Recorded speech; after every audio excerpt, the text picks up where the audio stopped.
Encontro 44, estudo 8 de outubro de 2017. Então vamos lá, eu vou falar que a gente tinha conversado um tempinho atrás sobre as 5 fases da morte, né, como foi descrito inicialmente, mas na verdade a gente pode usar isso para entender as 5 mortes da perda. As 5 mortes não, as 5 fases da perda. Então, a autora é a Elizabeth Kubler-Ross, que ela nasceu em 1926, ela morreu em 2004.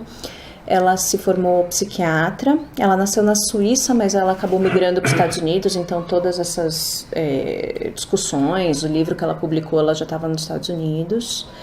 E tem o outro livro que a gente leu antes, eu e o Dé, que é A Roda da Vida, que é uma autobiografia, então fala que realmente a vida dela foi muito difícil, uma vida complicada e tal. E é engraçado que fala assim, que ela nasceu com um pouco mais de 900 gramas, então imagina, uma pessoa em 1926, ela era trigêmea, né? Nasceu com menos de 1 quilo e sobreviveu. Então, assim, dizem que desde o início da vida ela tinha que provar que merecia viver. Então, ela quase morreu depois na infância, depois na juventude e tal. Acho que o médico, né, falou assim, se ela passar isso aqui, essa aqui vai passar por qualquer coisa na vida. Isso é vida.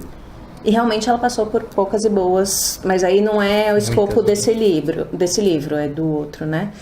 E ela, jovem, era a época da Segunda Guerra, ela trabalhou ajudando em enfermeira.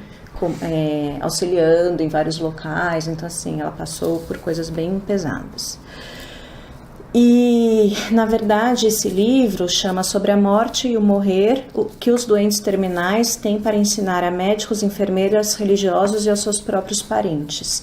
Esse livro já foi escrito em 1969, aí ela já era formada psiquiatra e ela era psiquiatra de um hospital e uns alunos pediram, e tinham que fazer um trabalho, pediram ajuda dela, e o trabalho desses alunos era assim, sobre as dificuldades da vida, e esses alunos resolveram fazer sobre a morte, que eles acharam que era a principal dificuldade da vida, e pediram ajuda para ela, e nisso começaram a entrevistar alguns pacientes terminais e disso virou o grande trabalho da vida dela e ela acabou depois publicando esse livro. Então esse trabalho com esses alunos começou em 65 e aí em 69 foi a publicação desse livro, então já de 4 anos de discussões.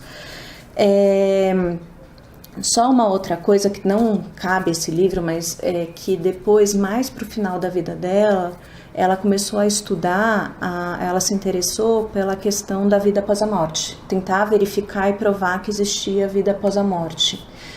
Só que aí ela foi perdeu credibilidade no meio médico, porque com esse trabalho das 5 fases da morte, ela ganhou muita notoriedade, ganhou prêmios e foi pelo mundo fazer palestras. Só que aí mais pro final da vida, quando ela começou a tentar ver essa questão da vida após a morte, aí ela perdeu credibilidade no meio científico e tal, então hoje ela é vista meio com o nariz torcido, né, por conta disso, mas esse trabalho então é prévio. Então vamos lá, esse livro, que é Sobre a Morte e o Morrer, de 1969, então a maior parte do livro ela descreve as entrevistas que ela fazia com esses pacientes, foram mais de 200 pacientes nesses 4 anos que ela entrevistou, são pacientes terminais. E aí, como foi crescendo essa questão, o interesse porque no início ninguém queria ajudar, todo mundo achava que ela era meio louca, né? No final, foi tanto o interesse que eles fizeram o seguinte, faziam uma pequena sala com um vidro escuro, não sei exatamente o que era, e tinha um auditório atrás que ficavam, quem quisesse, né? Alunos, enfermeiros, médicos, mas a entrevista com os pacientes era feita numa sala pequena para ficar mais confortável, mas os pacientes sabiam que estavam sendo vistos por várias pessoas. Bom, nessas entrevistas, então mais de 200 entrevistas com esses pacientes terminais, ela observou alguns padrões repetidos da resposta emocional. Então ela via que algumas coisas se repetiam em todos os pacientes, ou quase todos, e ela organizou essas emoções, essas respostas em etapas. Só que a gente tem que lembrar que essas etapas foram separadas de uma forma artificial e estão descritas separadamente para que a gente possa entender, para que seja didático. Mas muitas vezes elas se sobrepõem e varia de pessoa para pessoa, a duração, tem algumas pessoas que têm uma fase, mas não tem outra, então isso aqui é uma coisa geral, o que acontece geral, mas cada indivíduo vai ter mais uma, mais outra, ou pular algumas, mas de maneira geral acontece isso. Mesmo na época, depois ela ganhou prêmios, tudo, mas mesmo na época gerou controvérsias relacionadas a questões éticas e ao rigor científico, porque falaram que isso era uma observação dela, era observação pessoal dela, como é que ela dizia que isso servia para todo mundo, só que ela ficava enfatizando que o livro aí, abre aspas, né, não pretende ser um manual sobre como tratar os pacientes moribundos ou um estudo completo da psicologia dos moribundos. Não é um estudo de pesquisa, é um livro popular de descrição, observação e reflexão baseado em diálogos. Os participantes não foram convidados a fazer parte de um projeto de pesquisa. Eles falaram sobre sua experiência para ajudar os profissionais de saúde a entender melhor suas necessidades. Então, não era o objetivo dela fazer uma pesquisa rigorosa, então vamos ver se essas etapas, quantas vezes aparece, tal como a gente tem os estudos hoje. Ela começou com uma ajuda aos alunos, foi crescendo e foi uma coisa meio informal e que ela foi observando, que ela achou que valia a pena descrever, mas não como uma verdade absoluta, foi o que ela estava achando. E era uma coisa que ninguém discutia na época, a morte, era uma coisa, aliás, até hoje, né? É uma coisa que a gente afasta, a gente não quer discutir muito. Então eu acho que a importância dela é muito assim, foi um pontapé inicial. E depois as pessoas teriam, se quisessem um estudo científico certinho, ok, que fizessem. Mas ela iniciou toda essa discussão. Bom, então... e outra coisa que criticam, que eu vou colocar aqui, mas eu não fui atrás para ver, que, na verdade, outros 2 autores já tinham feito uma descrição desses 5 estágios, só que num trabalho sobre reação das crianças afastadas de suas mães. E ele aqui, e eu tenho aqui o trabalho, a referência do trabalho, mas eu acabei não indo ver. Mas independente se ela tirou de quem que é a ideia inicial, eu acho que o importante é a mensagem e trazer isso à discussão. Bom, então, os 5 estágios, né, de uma pessoa que tem a morte iminente, ou tem... às vezes a morte nem acontece, às vezes até tem a cura, mas assim, da pessoa que acha que vai morrer ou tem uma perda muito grande 1. Negação, em seguida a raiva, em terceiro lugar a barganha, depressão e por último a aceitação. Então, eu vou falar da primeira fase, que é negação e isolamento. Então, de maneira geral, na maioria das pessoas, quando elas recebem uma notícia de uma doença grave e tal, a primeira ideia é, não pode ser verdade, comigo não, deve haver um engano. Então a primeira ideia é de não, isso tá errado, às vezes procura outro médico, quer outras opiniões. Porque nós todos somos imortais no nosso inconsciente. Então por mais que a gente saiba que um dia a gente vai morrer, mas o nosso inconsciente não entende isso. Para o nosso inconsciente a gente é imortal. E essa reação de negação é natural e funciona como um para-choque, né? Uma proteção nossa depois de notícias inesperadas e chocantes e para que a pessoa se recupere com o tempo.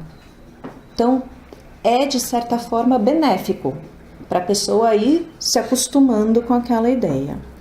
Acontece com a grande maioria, então foram raros os pacientes que ela não viu essa primeira reação de negação, mas de maneira geral é temporária. E raramente dura até o final, realmente, quando a pessoa morre. Então, desses mais de 200 pacientes que ela entrevistou, ela viu só 3 que negaram até o final. E essa negação pode ficar indo e vindo, é intermitente. Então, tem um período que parece que está aceitando melhor, depois volta a negar. Então, faz parte do processo esses períodos de negação. E nesses períodos de negação, não só nega, mas o paciente evita falar da morte e procura falar de coisas alegres.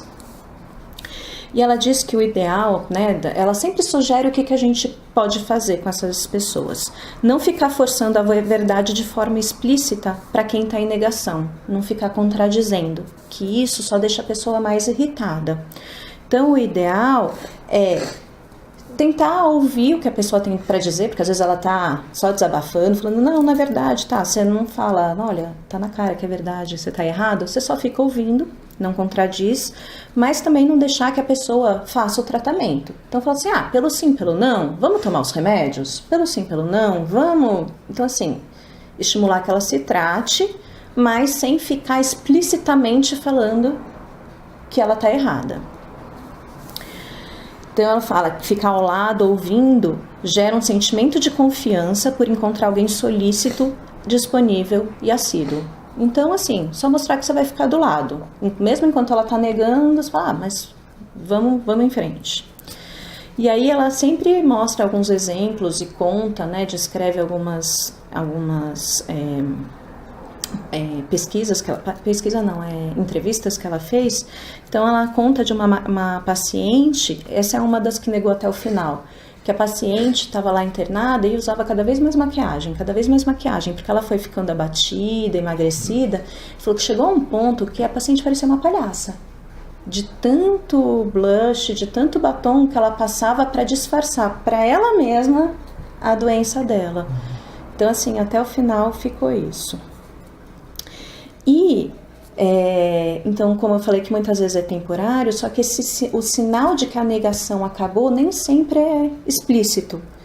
Então, ela conta de uma paciente que estava negando, mas aí ela foi lá conversar com a paciente e acabou encostando, pegou na mão da paciente. Aí a paciente falou, nossa, sua mão é tão quente, espero que você esteja perto de mim quando eu sentir mais frio.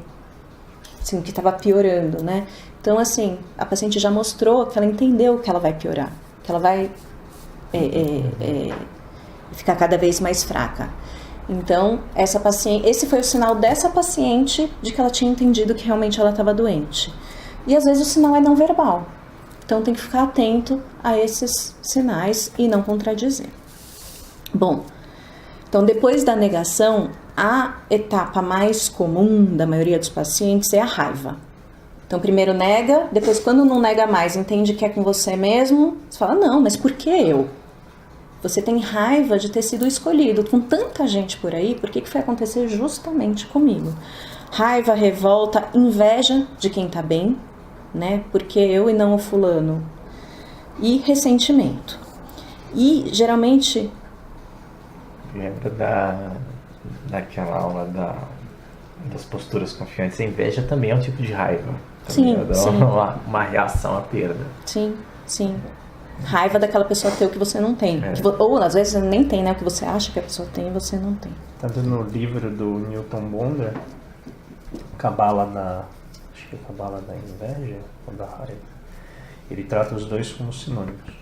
No livro inteiro, raiva e inveja são tratados mesmo como partes do mesmo processo.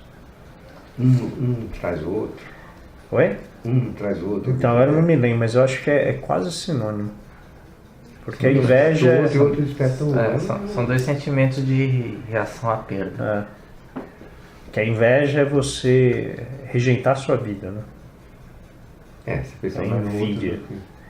Como você acha que sua vida é pior, você acha que a da outra é melhor. E aí, como você não tem a vida que você quer...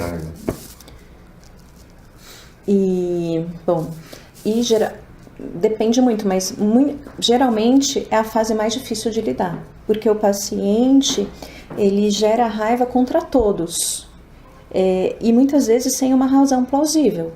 Então, assim, ele tá com raiva da vida, da situação dele, então ele joga essa raiva para todos os lados, para os médicos, para os enfermeiros, para os familiares, é contra tudo, reclama de tudo. Ele tá insatisfeito com a situação dele, fica insatisfeito com tudo e quer reclamar de tudo. E nesse momento, em geral, os parentes se afastam. Por quê? Justamente se sente atacado, se afasta. Mas isso aumenta no paciente a raiva e a mágoa. Então só aumenta. Só que se a gente se colocar no lugar dos pacientes, a gente tem que entender que muito provavelmente a gente também ficaria com raiva, se fossem interrompidas as atividades da nossa vida e se a gente tivesse que cancelar os nossos planos e sonhos, tivesse que cancelar nosso trabalho, a gente também fica com raiva. Então, a ideia é tentar se colocar no lugar dessa pessoa. E aí ela até fala, assim no livro, o que faríamos com nossa raiva se não extravasá-la naqueles que provavelmente desfrutarão de tudo isso que a gente está perdendo? A questão da inveja, né? E aí a gente fica, às vezes, jogando a raiva, vem uma pessoa saudável e fala, não fica assim. Como assim não fica assim? Você está saudável. E aí joga a raiva. Mais que isso, né? Aí volta para o outro livro, a linguagem dos sentimentos. Você tem uma raiva de alguma forma, para você esgotar aquele ciclo, você tem que extravasar. Você tem que colocar para fora. Às vezes o objeto que ele coloca para fora, socialmente, ele não traz um ganho social. Um acolhimento. Um acolhimento, uma reação de acolhimento e afeto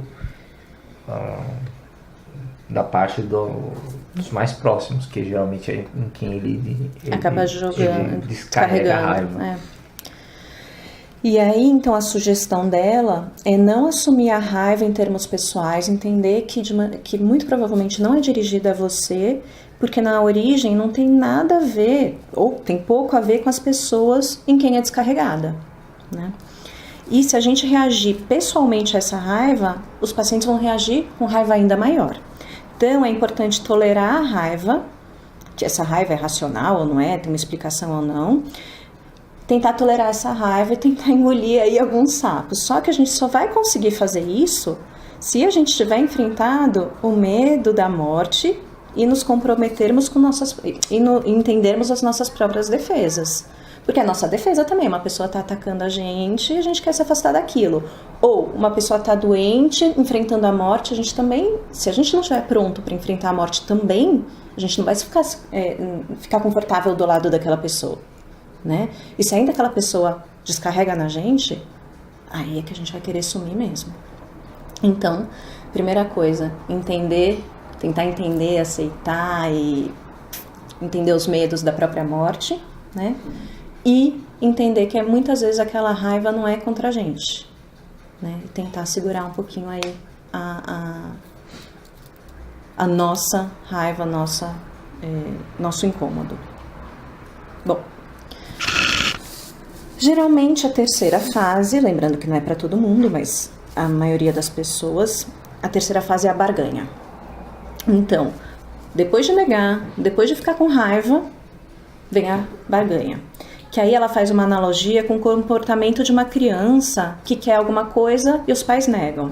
Então, primeiro ela se revolta, bate o pé, faz birra, mas quando vê que não vai conseguir nada desse jeito, ela tenta uma outra tática, que é prometer ser boazinha para conseguir aquilo que ela quer dos pais. Então, é mais ou menos a mesma coisa.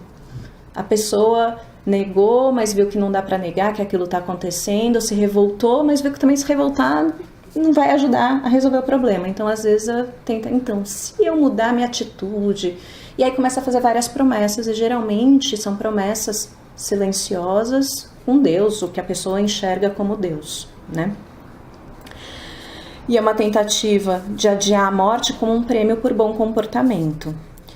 E essas promessas, então a pessoa promete ir até a Aparecida, promete ficar 1 ano sem fazer tal coisa, promete nunca mais brigar com não sei quem, né? Essas promessas muitas vezes podem estar associadas com uma culpa que a pessoa traz da vida dela, ou arrependimentos, que às vezes são situações concretas, mas às vezes são fantasiosas, são imaginadas, né? Que deixou de fazer tal coisa, ou que uma culpa por uma coisa que nem foi realmente culpa da pessoa. E essa culpa e esses arrependimentos podem fazer com que a doença pela pessoa seja vista como um castigo. Então, se eu estou recebendo um castigo porque eu não fui um bom... Eu vou usar o exemplo aqui que ela usou, que era de um caso de um cristão. Eu não fui um bom cristão, não fui todo domingo na igreja, então eu estou ficando doente. Então, eu prometo de agora em diante me entregar a Deus e construir uma igreja e dar dinheiro para a igreja. Então, assim, a pessoa tenta barganhar com Deus alguma coisa geralmente ligada a alguma culpa que ele tem do passado. Bom, e o que ela sugere então pra gente, ou como profissional de saúde, ou como parente, ou como amigo, fazer? A gente tem que tentar entender qual é essa culpa e tentar aliviar no paciente, explicar que aquilo não se justifica, ou até entender se essa culpa é de alguma coisa realmente que existe, que às vezes é fantasiosa, e tentar mostrar que uma coisa não está ligada à outra. Só que é difícil que muitas vezes essa barganha é silenciosa, então às vezes a gente nem fica sabendo, né? É na cabeça do paciente, né? Então é tudo a ver com estar perto, se mostrar, você vai ficar ali do lado, e às vezes a pessoa acaba conversando isso com você. É interessante esse momento, essa fase da barganha, justamente quando as pessoas elas têm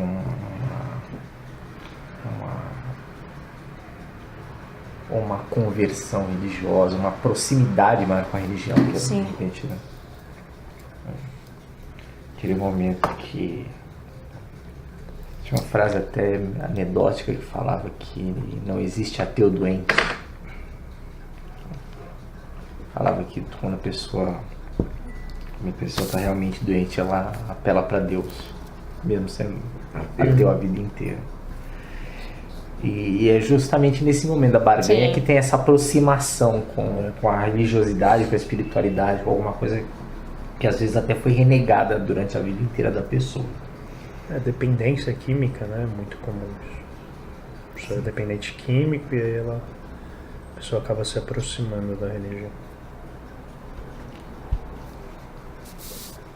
Bom, então depois da negação, da raiva, da barganha, nada disso funcionou, vem a depressão. Então surge a partir da impossibilidade de manter a negação, porque a pessoa se vê cada vez mais doente, não tem mais como negar. Mesmo assim, algumas pessoas continuam negando, né? Como eu mostrei como eu falei daquela senhora da maquiagem, mas de maneira geral, as pessoas não conseguem mais negar, nem para elas mesmas, e do insucesso da barganha.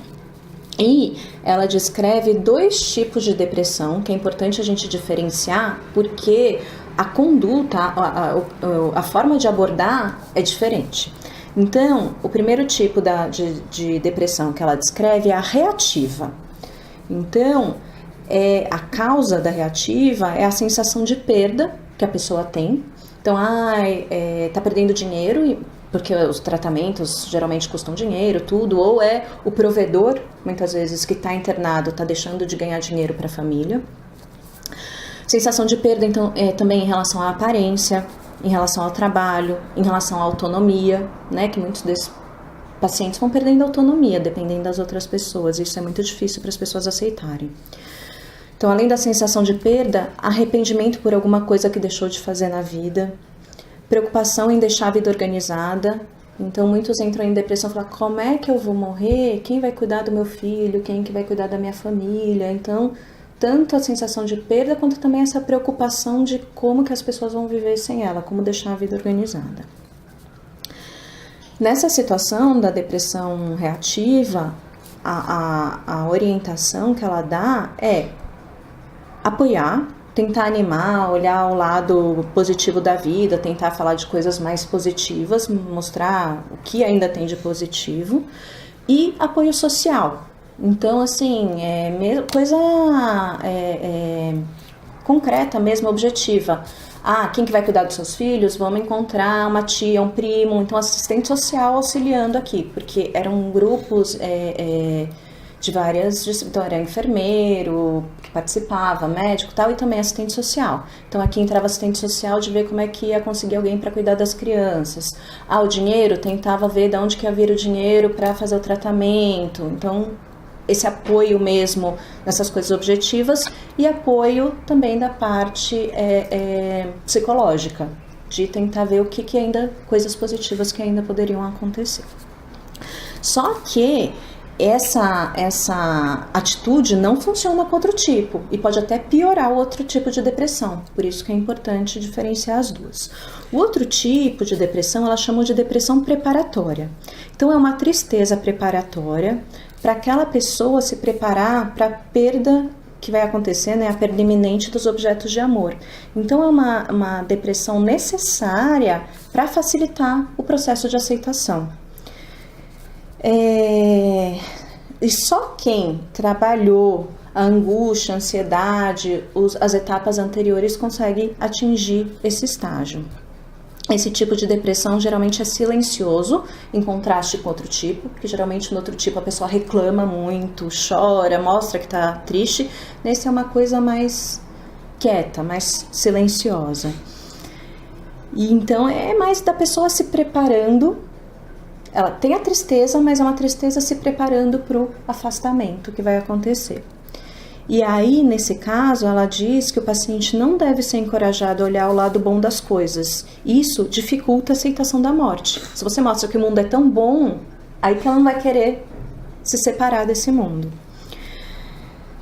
Se o paciente puder, né, tiver esse apoio para expressar a sua tristeza, encontrará a aceitação mais fácil, que é a próxima etapa.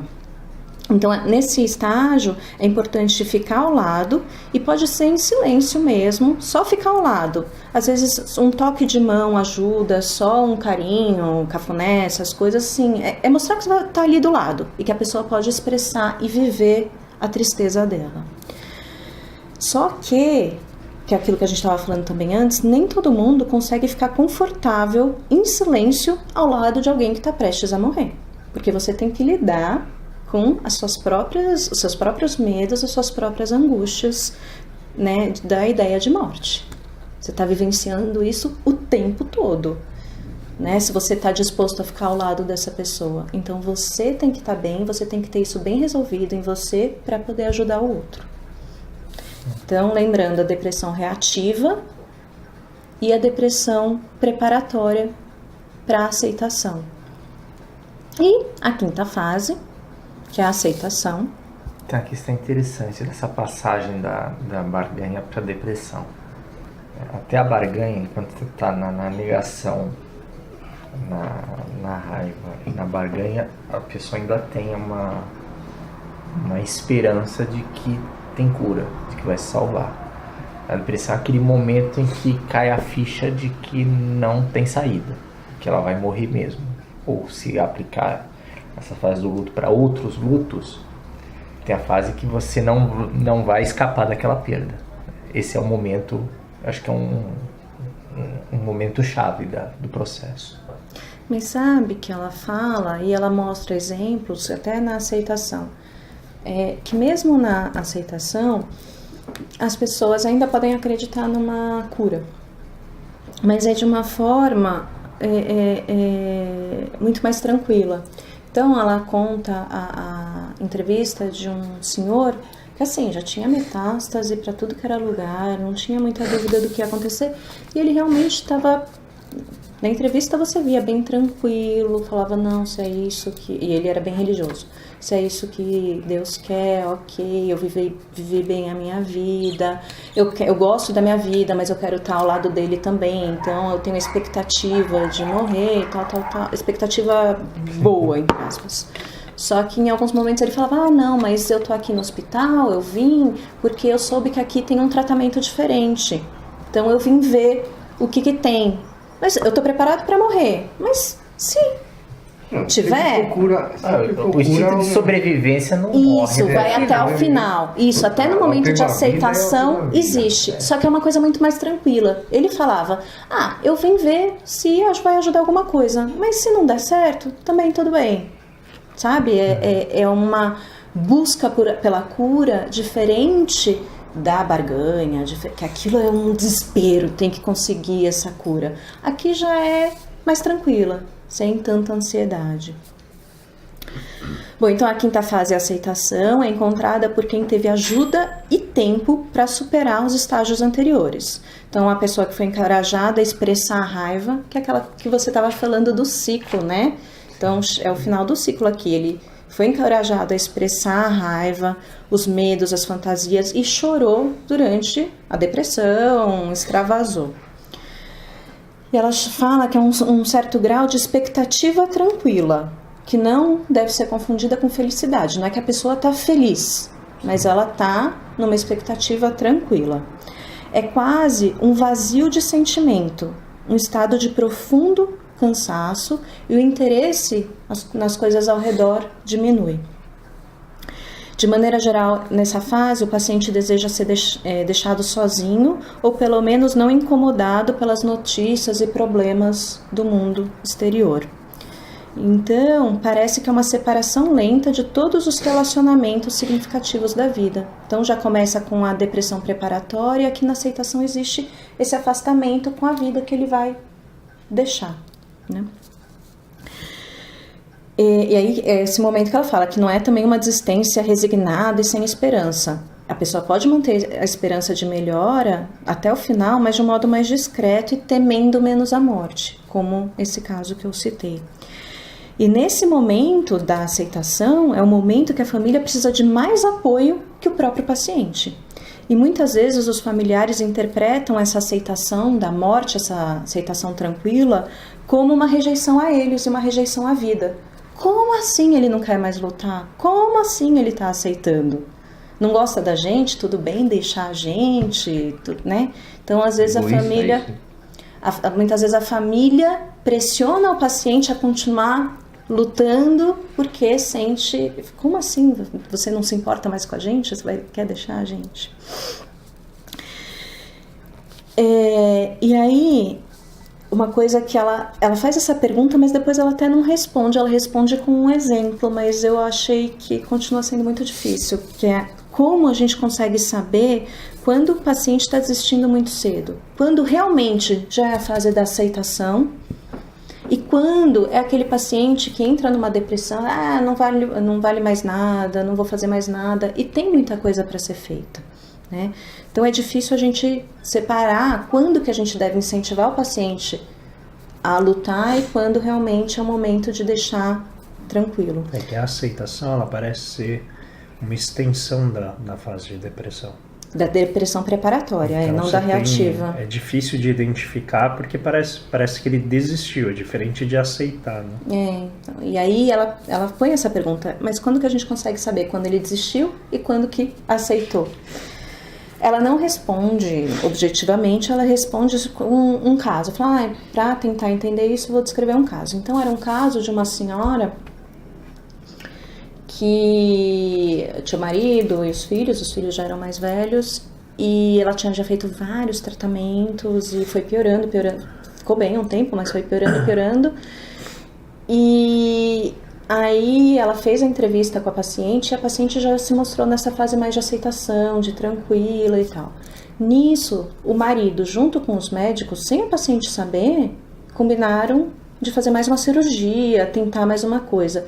E o marido falava para os médicos, vocês têm que tentar tudo até o fim, não desiste de tudo. Só que sem ela concordar, sem conversar com a paciente. O marido tomou essa decisão que tinha que ser feito tudo até o final. Então decidiram fazer uma nova cirurgia. E a paciente, a Elizabeth Kubler-Ross, sabia que a paciente não queria fazer a cirurgia. Mas também o que aconteceu foi que a paciente não verbalizou, não falou assim, eu não quero fazer a cirurgia. Mas ela ficou incomodada e a paciente teve uma pior... No dia que ela soube que ia fazer a cirurgia, começou a piorar. Ninguém sabia por que ela estava piorando. E ela ficou psicótica mesmo. Entrou em crise psicótica, começou a ver coisa, a ter alucinação. E aí suspenderam a cirurgia. No que suspenderam a cirurgia, ela melhorou, né? E aí, quando ela estava um pouco melhor, mas ainda no meio dos surtos, um dia a Elizabeth estava no quarto dela e o marido entrou. E nisso, a paciente, ainda meio confusa, falou assim, explica tudo pra ele, alguma coisa assim. Aí nisso ela foi conversar com o marido, e o marido falou, não, tem que tentar tudo até o final, eu não posso viver sem ela é muito importante pra mim, não, tem que tentar até o final. E aí a Elizabeth Kubler-Ross perguntou pra ele, mas o que você acha que ela quer? Quais são as necessidades dela? Porque você falou das suas, você precisa dela. E o que você acha que ela precisa? Aí falou que nisso ele sentou e ficou assim, não sei. Né? E aí ele foi entendendo que naquele momento a necessidade dela era de ficar mais quietinha. E aí se desenrolou, aí ele foi conversar com a esposa, eles se entenderam, aí ela conseguiu verbalizar e tal, e ele entendeu que para ela aquele momento não era de ficar tentando mais um monte de coisa. E ela não teve mais crises psicóticas, e até ela tentou depois ver se era forçada ou não essa crise psicótica, a princípio não, realmente foi... Esse foi um caso mais florido, nem sempre precisa chegar na psicose, mas assim, tem que ver os sinais dos pacientes, né? Quando aquela nova interferência vai piorar mais ainda do que a pessoa tá. Se você vai prolongar a vida, mas a pessoa vai ficar pior, que adianta viver um mês a mais se vai viver sofrendo.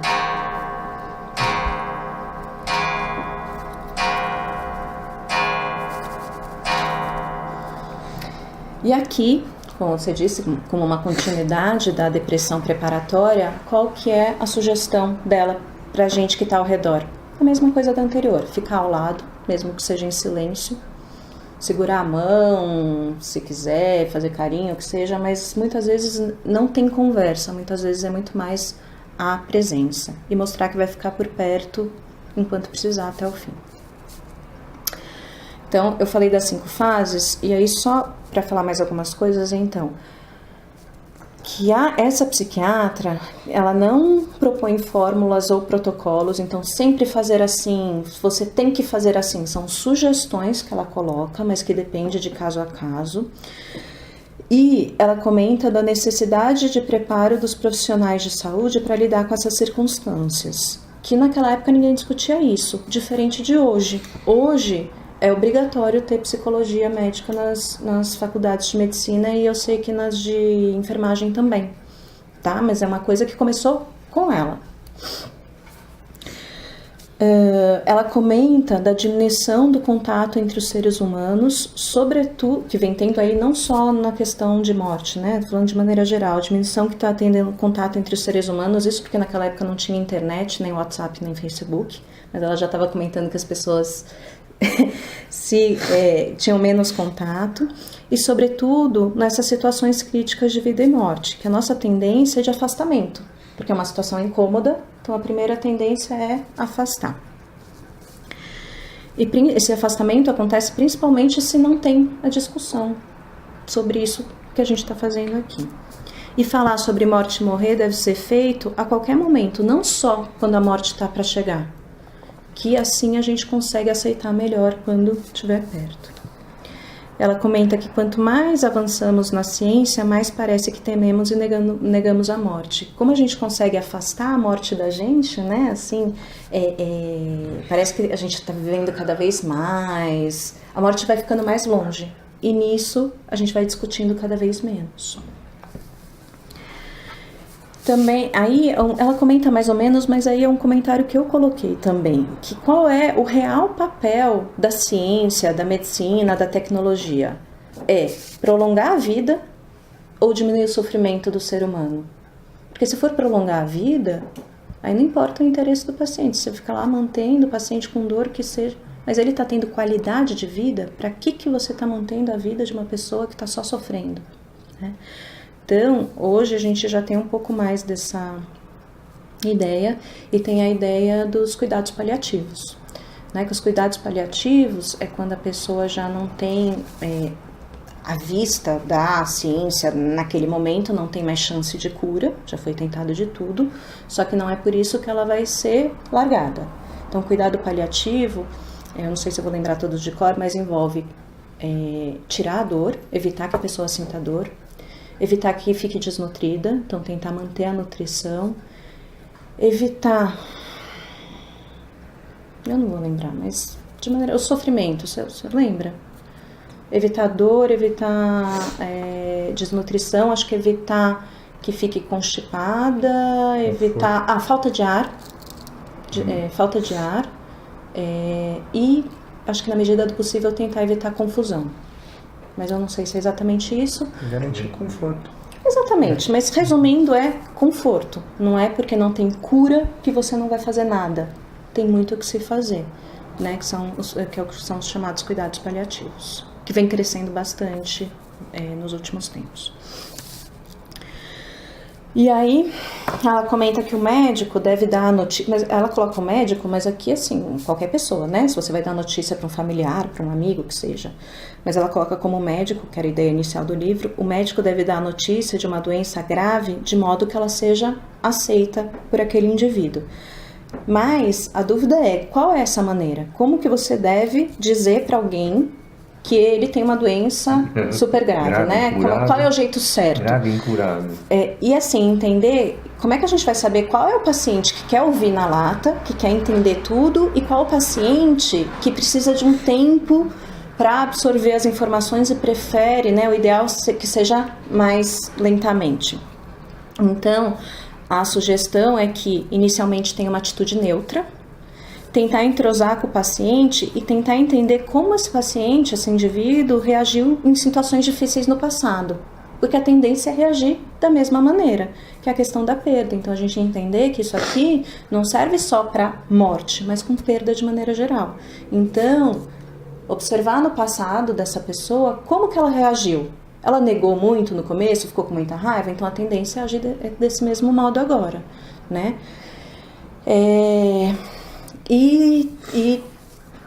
Tentar, então, contar de acordo com essas informações. Mas, mais importante de como contar é ter empatia e mostrar para aquela pessoa que aconteça o que acontecer, ela não vai ficar sozinha.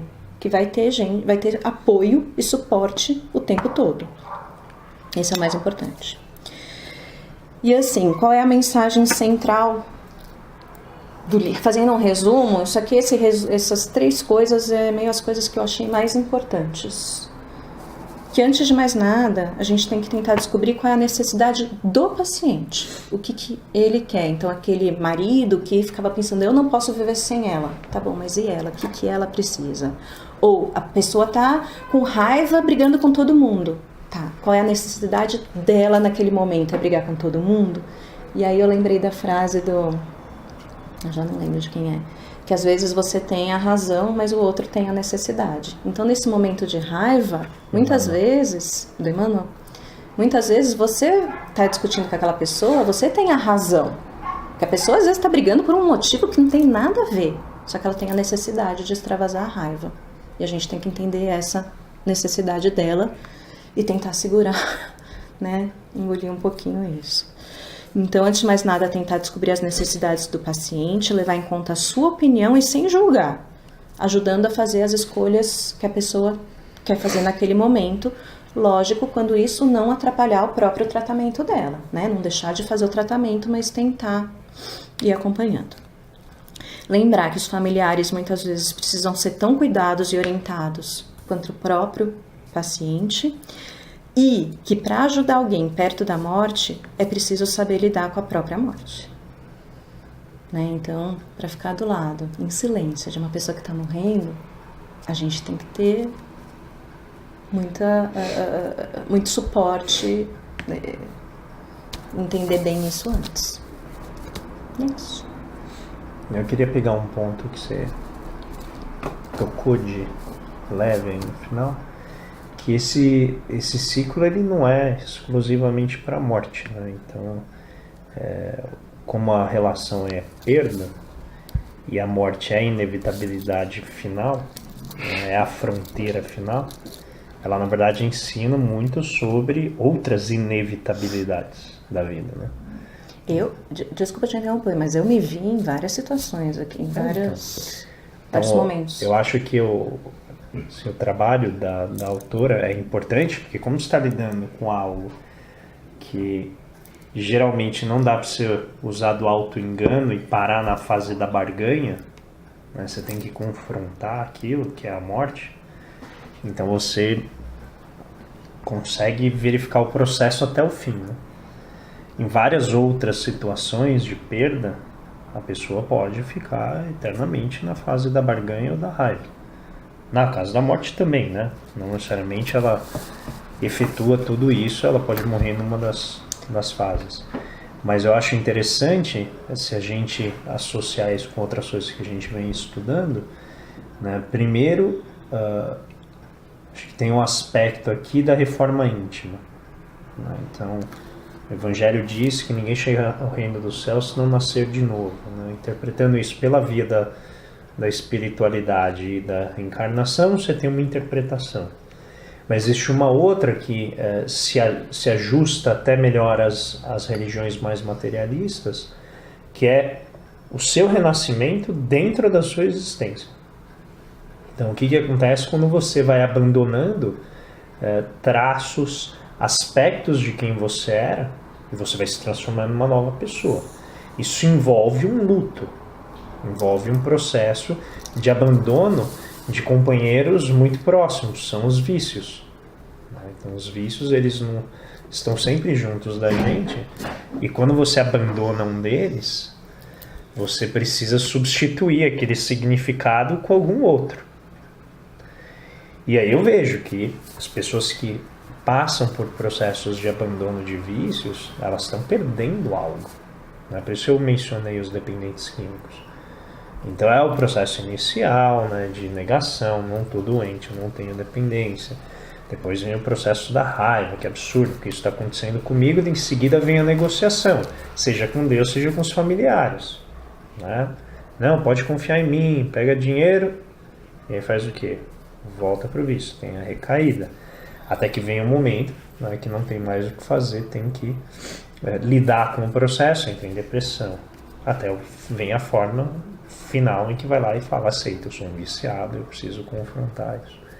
Mas aí a pessoa já renasceu, não significa que ela está livre do vício, mas ela já abandonou uma situação anterior em que ela não se via como viciada, ela ainda estava em outra postura psíquica e intelectual e autoperceptiva. E eu acho que com vários outros aspectos, né, essa sequência ela é amarrada. Fim de casamento. Fim de casamento, fim de relacionamento em geral, fim de amizade. Quando você já nota que a amizade está acabando, né, mas você quer negar, não tá. E aí você começa a ficar com raiva do amigo ou da amiga porque não se ajusta ao novo momento da relação.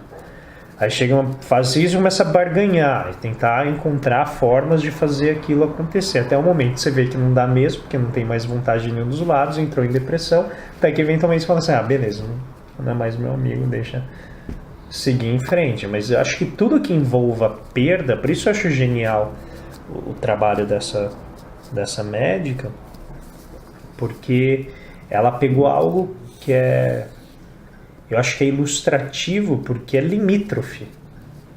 E ao pegar algo que é limítrofe, que não tem escapatória porque tem uma barreira clara, física clara, é a morte.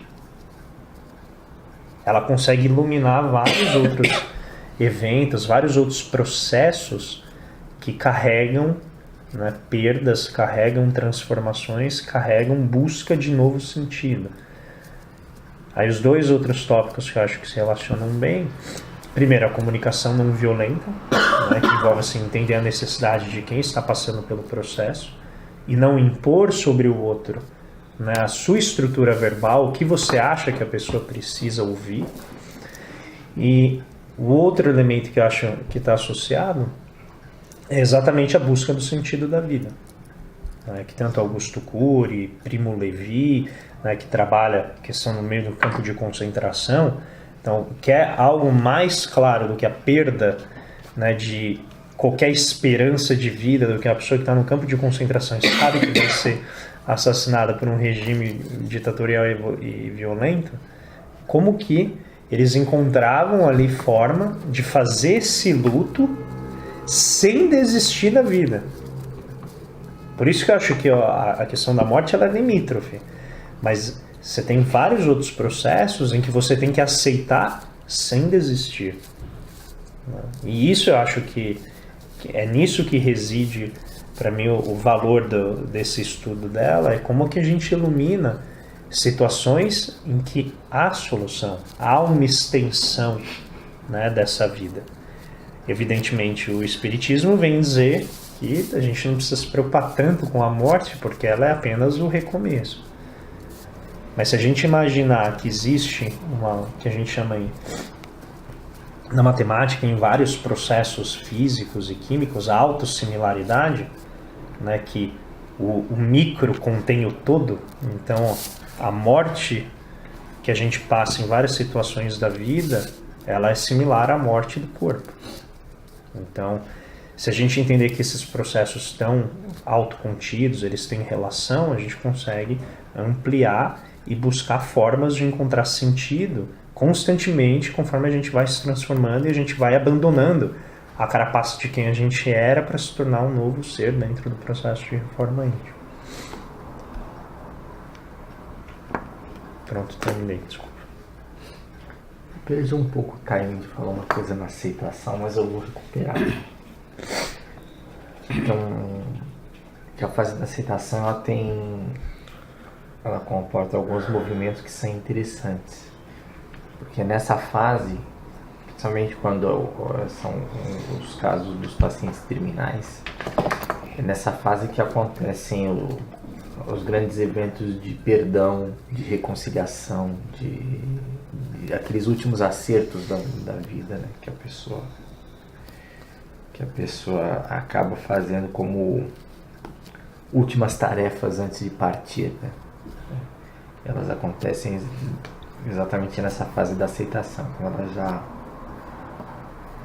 de certa forma, se tranquilizou quanto ao processo de que não tem jeito, que ela vai morrer.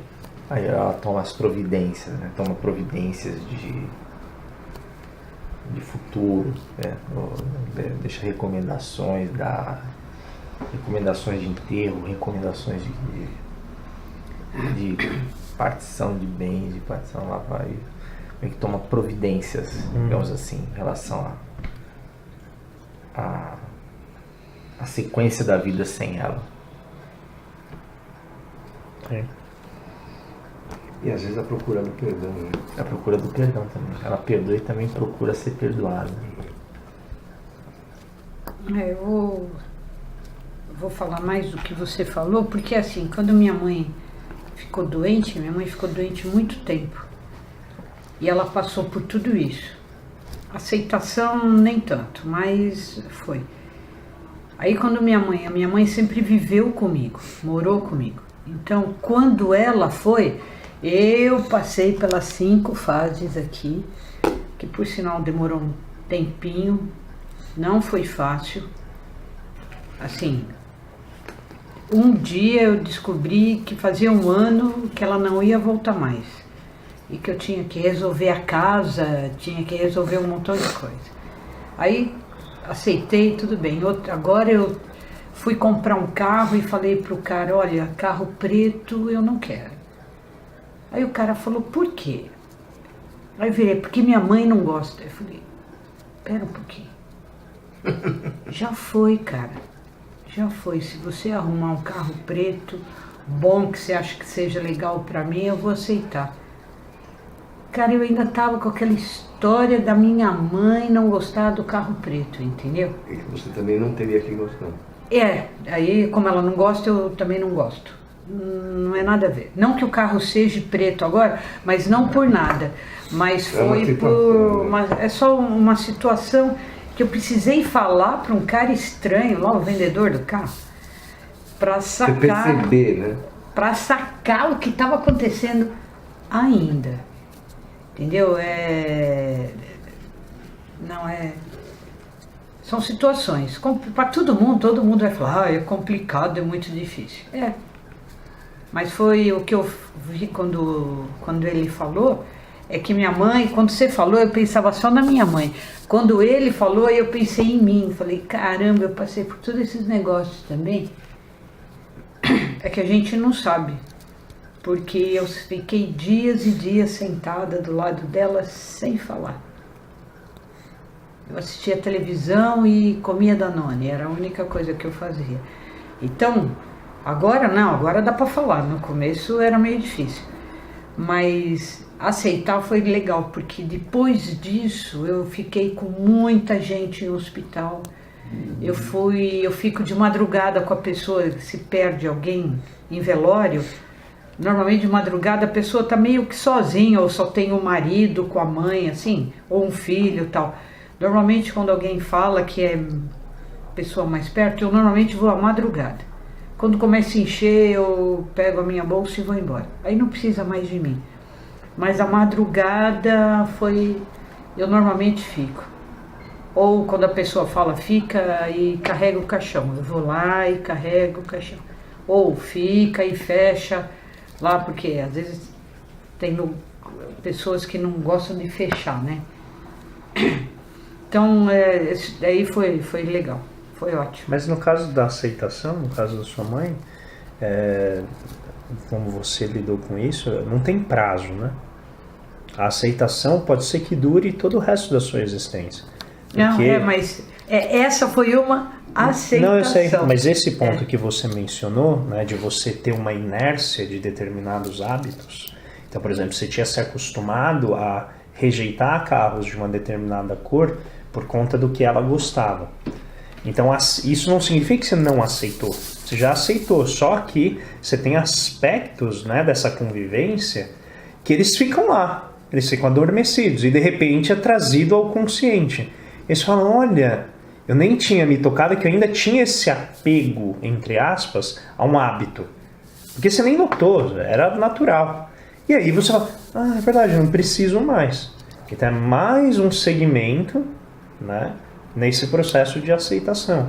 Porque o que eu acho interessante essa taxonomia, né, essa categorização que ela faz, é que a última ela não põe prazo, né? É a última, é a aceitação. Pode ser que você leve até a morte, pode ser que você comece a fazer e aí você morra. Mas na verdade nenhuma tem prazo, até porque vai e volta. Às vezes você tá na fase da barganha, depois volta a negação, um período pequeno de negação. Não, mas será? Não pode ser, e depois volta. Então, isso aqui... E ela se sobrepõe também. Às vezes você está negociando, mas você já está em depressão, em caminho de aceitar. Por isso que é uma divisão artificial para ser mais didático. Mas as coisas... Mas não vai parar acontecer. Elas não são claramente delimitadas. Não são. E eu acho interessante isso, porque todo mundo já teve perda desde o brinquedinho, né? Imagina a pessoa que nunca teve contrariedade na vida, a única contrariedade dela foi que ela perdeu um brinquedo. Ela vai ter que passar pelo mesmo processo, ela vai ter que lidar com isso, né? Mas eu acho interessante o seu exemplo para evidenciar que o processo, né, de aceitação, ele é apenas a abertura de uma nova fase, né? Mas a gente não sabe, né, como que a gente consegue se desligar. E outra, será que é positivo todos os desligamentos? Eu não sei, porque às vezes é o sentido. Né? A coisa de você não comprar carro preto pode ter uma simbologia para você. Isso não significa que você está presa. Não, é uma simbologia que você pode optar. Né? No seu caso, você falou, não preciso mais. Preta, sapato preto, sei lá. Então, eu acho super interessante por isso. Nesse sentido, eu acho que tem muito a ver com esse livro que eu estou lendo, e eu ia sugerir, eventualmente, a gente fazer uma aula, obviamente um resumo do livro, do Augusto Cury, que chama Ansiedade, como enfrentar o mal do século. E nesse livro ele vai trazer alguns aspectos que a gente já estudou um pouco em comunicação violenta, a gente já estudou, eu acho que toca bastante na classificação que o Paulo trouxe naquelas 4 categorias, né, do sensação, pensamento, sentimento, intuição, ciclo da vida. Porque ele vai dizer que existe algo em comum no ser humano, que é a formação do pensamento. O pensamento, não importa se a pessoa tem o QI alto ou baixo, a forma como o pensamento se dá é muito parecida, se não a mesma. E ele vai colocar de como a gente não controla o pensamento, que é exatamente o inconsciente, como ele aflora a depender, né, da trajetória do indivíduo e como ele lida com as situações da vida. E que a inabilidade de lidar com essas manifestações do inconsciente que gera ansiedade, gera pessoas insensíveis, pessoas tristes, infelizes. E aí o que eu acho interessante é uma categorização que ele faz que passa um pouco pelo ciclo da vida, mas sem mencionar. E tem a ver com isso, né? Qual que é a simbologia, no caso que você mencionou, né, da cor preta? Então, ela tem uma simbologia para você, ela traz um significado. E se você não precisa mais dele, né, você vai ter que colocar algo no caminho para te direcionar. E como que você lida com essa troca? Não é uma troca trivial. Não é trivial. Às vezes você já tinha colocado algo no lugar. E a hora que você se deparou com as situações, você falou, não preciso mais disso. Que legal. Avançou. Mas será que outra pessoa na mesma situação teria essa facilidade? Entende? Aí é esse o processo que eu acho que é rico, né? De você ver como se manifesta em diferentes pessoas, com diferentes trajetórias, diferentes percepções da vida.